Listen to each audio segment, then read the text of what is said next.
Hey gang, it's Zippo.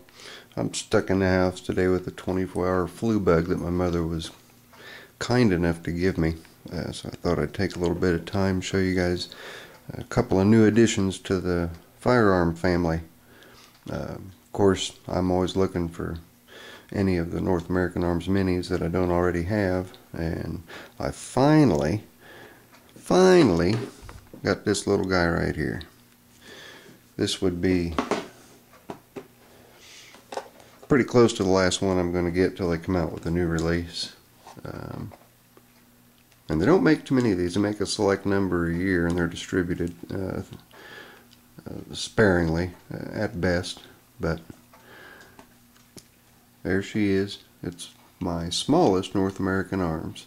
It's 22 short. I'd had my, to give you a perspective, there's my hand. Itty bitty.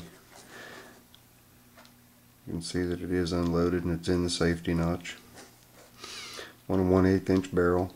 I had my local dealer keep one on order, and when it finally came in, he had just happened to be in the hospital. He had some problems with his foot that he had to get taken care of, and people that work at the shop were not aware that I was waiting on this to come in. They put it out in the display case, so I just happened to go in there, and when I did and I saw that sitting in the case, I said, whoa, you guys aren't supposed to sell that. You're supposed to give me a call and let me know.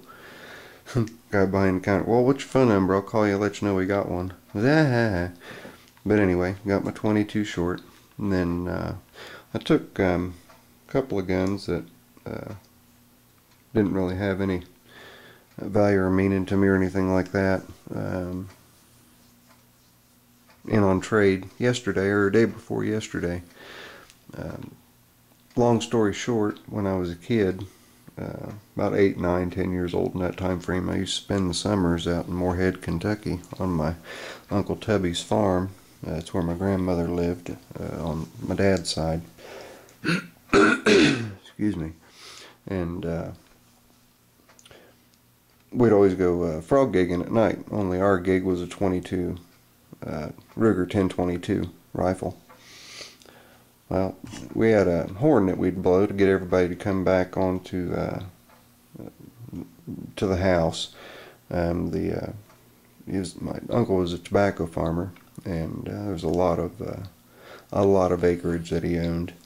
But at any rate, the horn blew, and we all came in, and my uncle, my father's brother, my Uncle Chalmers, he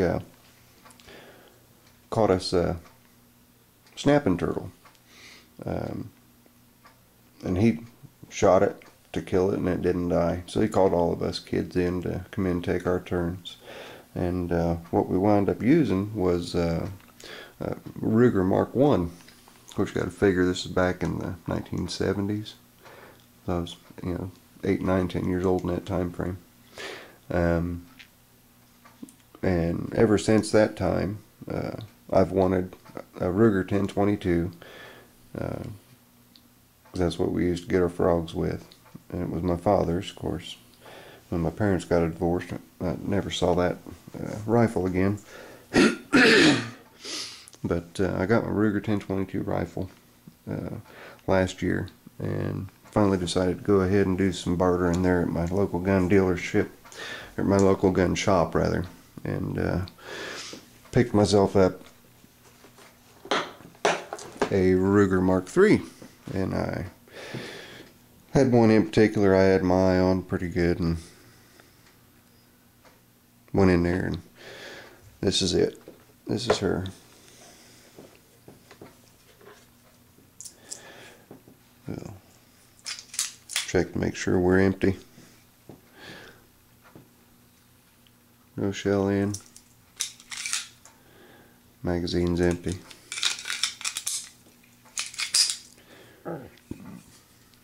Excuse me. But there she is. Thing of beauty. Absolutely love it. It's the one that my uncle had the tapered barrel, and was all black. But I'd been watching this one for some time, and it was the one that caught my eye. I like that it was stainless, and I like the nice Cocobolo grips. They're checkered just halfway down, the medallions on both sides. Just a really pretty gun to begin with. But to end up with, it's very, very, very accurate. For a pistol, I've seen videos on YouTube of guys shooting the Ruger Mark IIs and Ruger Mark IIIs with either the 4-inch, 5.5-inch, whatever, barrels, and hit plates at 200 yards, 600 feet with a handgun, with a pistol. And this one has got glow sights on it, and it even came with this little dispenser and a tool, and there are you can't see them, but there are 5 there. You can kind of see them. There's 2 reds on the left and 3 green on the right, caustic greens, but those are replaceable. You can change them out and put whatever you want to put in it, color wise. Being a Mark III, it's got a key that goes in right here when you've got the gun actually in safe mode, and you turn it down and that locks the trigger, locks the gun up so it won't do anything. Having just got the gun, I'm still going through my learning curve with it. I was able to break it down pretty easy, and surprisingly, with a lot of the videos, everyone was having to use excuse me, either a rawhide mallet or some sort of a non-marring mallet to get the gun apart. And I didn't have that problem with this one. It seemed to have been machined real well, and it came apart easy and goes back together real easy. You can hear my voice cracking. Sorry. It's that lovely flu that my mother was nice enough to give me. It also comes with Ruger rail so that you can put scope on, which I'm probably just going to do a red dot. I'm not going to go with a regular scope on it. Comes with 2 magazines, and then comes with this big monster lock. And where the lock goes on, you pull the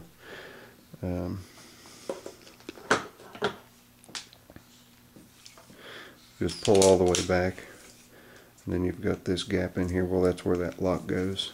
Put the lock in there and secure it so that the slide won't go forward. But it's just a thing of beauty, and I always seem to have a story for why I get certain things, and this is definitely one that's going to stay in the family. I was going to use my Walther to help train my daughters, but the Ruger, having the reputation that it has and knowing the accuracy of it, is going to be the one that my girls are going to use to improve their handgun skills. They've got good rifle and shotgun skills now, but they're wanting to get into pistol target shooting. In the area, we've got a couple of places that meet. One place meets on Mondays and Thursdays for some friendly competitions. But anyway, just wanted to show you guys the 2 new additions to the family. The little North American Arms 22 short and the Ruger Mark III Hunter. That's it. I'll talk to you guys when I'm feeling a little better. This is Zippo. Later. I'm out.